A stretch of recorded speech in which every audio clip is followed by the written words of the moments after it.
Ma'am, मैं इस engine को ठीक कर सकता हूँ। क्या बकवास कर रहा है ये बच्चा? अब ये इंजन ठीक करेगा?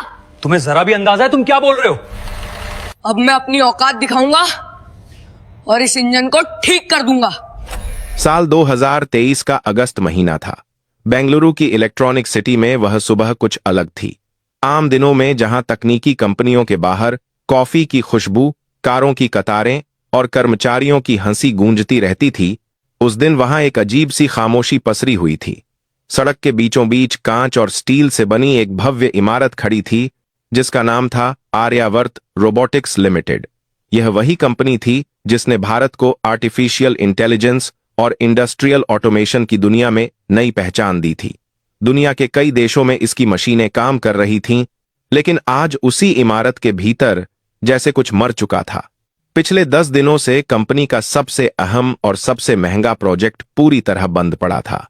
एक 120 करोड़ रुपए की लागत से बनी हाइड्रोलिंक H9 100 नाम की विशाल ऑटोमेशन मशीन, जो पूरे प्रोजेक्ट की रीढ़ थी, अचानक ठप हो गई थी।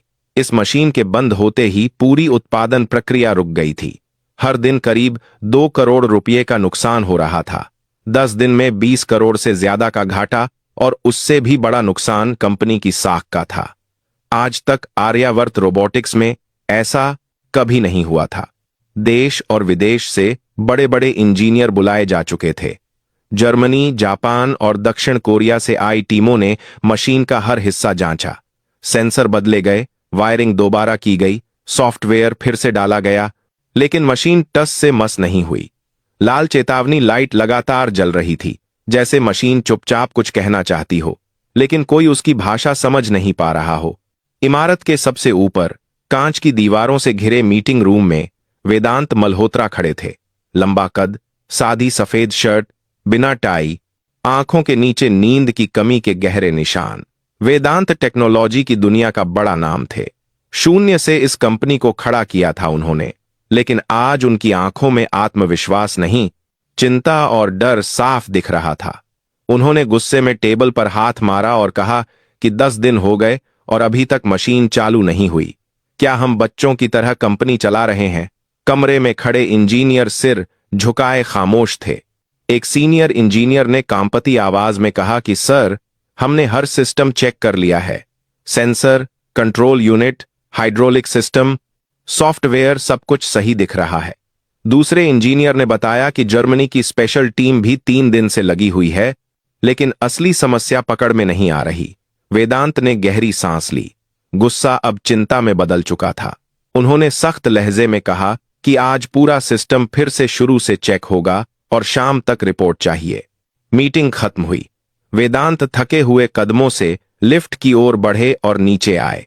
जैसे ही वह गेट के पास पहुंचे, उनकी नजर फुटपाथ पर बैठे एक लड़के पर पड़ी। उम्र करीब 15 साल, फटे हुए कपड़े, घुटनों तक जमी धूल, एक हाथ में जूते चमकाने का ब्रश और दूसरी तरफ पॉलिश की बोतल। वह जूते पॉलिश कर रहा था, लेकिन उसकी आंखें जूतों पर नहीं थीं। वह सामने खड़ी आर्यावर्त रोबोटिक्स की ऊंची इमारत को लगातार देख रहा था, जैसे उस कांच के भीतर उसका कोई सपना कैद हो। उस लड़के का नाम आरव था। वेदांत ने उसे बस एक नजर देखा और फिर आगे बढ़ गए। उन्हें क्या पता था कि यही लड़का कुछ ही घंटों बाद उनकी जिंदगी का सबसे बड़ा मोड़ बनने वाला है। आरव हर दिन यहां आता था। सुबह जूते पॉलिश करता, दोपहर में चाय वाले की मदद करता और शाम को फिर इसी जगह बैठ जाता। लेकिन वह बाकी बच्चों जैसा नहीं था। उसकी नजरें हमेशा कंपनी के मशीन सेक्शन